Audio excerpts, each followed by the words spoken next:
नमस्कार, मैं सिमरन पांडे और आप देख रहे हैं श्री न्यूज। आइए देखते हैं मेरठ से श्री साथी सागर कुशवाहा की रिपोर्ट।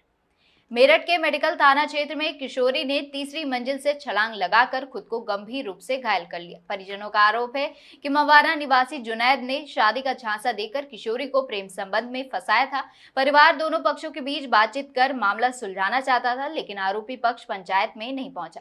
आरोप है कि फोन पर संबंध खत्म करने के बाद से आहत होकर किशोरी ने यह कदम उठाया। घटना में उसकी रीढ़ की हड्डी और पैर में फ्रैक्चर हुआ है। पुलिस ने मुकदमा दर्ज कर आरोपी जुनैद को गिरफ्तार कर लिया है।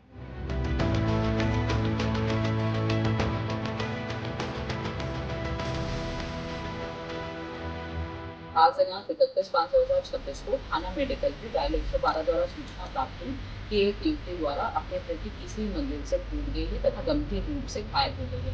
सूचना प्राप्त होते ही तत्काल थाना पुलिस मौके पर पहुंची। युवती को उपचार हेतु मेडिकल कॉलेज में भर्ती कराया गया। युवती के परिजनों से पूछताछ के दौरान पता चला कि एक युवक जिसका नाम जुनैद पुत्र आमिर है लगातार युवती से वार्ता कर रहा था तथा शादी का झांसा देकर मानसिक रूप से प्रताड़ित कर रहा था, जिसकी वजह से युवती ने यह कदम उठाया। उक्त प्रकरण में तहरीर प्राप्त कर ली गई है तथा एफआईआर पंजीकृत हो गई है एवं युवक को गिरफ्तार करके अग्रिम विधिक कार्रवाई की जाएगी।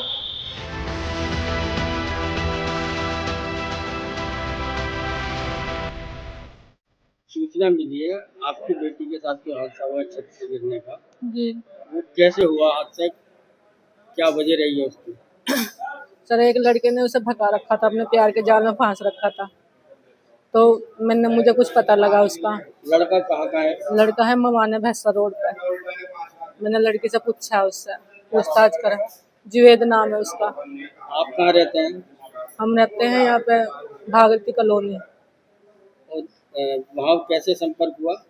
लड़की मैं मवाने ही आ गई थी। मैं किराए पे रहती थी, हसनापुर भी किराए पे रहती थी, मवाने में भी किराए पे रहती थी। पहले आप किराए पर रहते थे हाँ। वहीं से जान पहचान हुई? हाँ जी। फिर अब कितना वक्त हो गया आपको मेरठ आए हुए? हो गए 4-5 महीने, 3-4 महीने हो गए दिखते हैं बस। ये हादसा कैसे हुआ कल? फिर कल वो लड़का आया था मिलना, उसने मौके का फायदा उठाया ना, घर पे कोई नहीं है, वो आया उससे मिलना। अचानक मेरा बेटा पहुंच गया काम पे सा, उसने उसे देखा, उसने वो कब्जाया, उसने मेरे से फोन करा। मैं कहने लगी, मैं कहा पकड़ के रखिए मैं आ रही हूँ। इतने ही वो जान छुटा के भाग गया लड़के से। ये हाँ, फिर लड़के को समझा रहा, मैं कहने लगी मगर मैं आ रही हूँ। वो इतने भाग निकला, फिर मैं आई, फिर मैं उसे समझाने लगी। कहने लगी नो मेरे से शादी करेगा, वो शादी करेगा। मैं कहने लगी मगर तू नाबालिग है, कैसे शादी हो जाएगी? मगर 1-8 साल का टाइम है, मगर तू उसे फोन कर। मैंने मगर नंबर बताया, उनने नंबर मिलाया। कहने लगा नो आंटी मैं अपने माँ बाप को लेकर कल को आ जाऊंगा, मगर मुझे बात करनी है तुम्हारे से। ठीक है। 10 भी बज गए सुबेरी के। मैं कहने लगी मगर आए नहीं, तो उसकी मम्मी ने फोन छीन लिया। कहने लगी क्या कह रही है, अपनी लोंडे को संभाल कर रख, मुझे ना जरूरत। और जो तेरे लोंडे आ भी गई तो मैं तो गोली काट दूंगी, और मेरा लोंडा भी काट देगा, मेरे सब घर बाप भी सब खिलाफ है। ये आज की बात था? हाँ जी, आज की बात है, सुबह की 10 बजे की। फिर उसके बाद फिर वो लड़की कहने लगी नू एक बार बात करवा दो इससे, जुएस से। उनने कहा नू हाँ क्या रहा, उनने कहा नू करेगा मेरे से शादी ना करने का, जब मेरी उम्र पूरी हो जाएगी।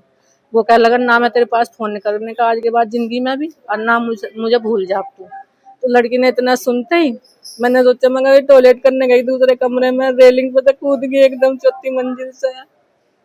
इस घटना के बाद आपने पुलिस को हाँ, 112 नंबर पे मैं भगी हुई गई नीचे दूसरे रास्ते से। फिर हमने 112 नंबर पे एम्बुलेंस बुलाई। इतना टाइम नहीं था, वो चिल्लाई थी, सारी टूटी पड़ी वो। अब मैं इतनी गरीब हूँ, मैं अब कैसे करूँ? मैं अपनी औलाद को पाल लूँ, लड़का है मेरा, जिम्मेदारी उस पर है सारी। मैं क्या करूँ? मेरी सहायता करो, मेरी हेल्प करो सब। मुझे इंसाफ दिलाओ।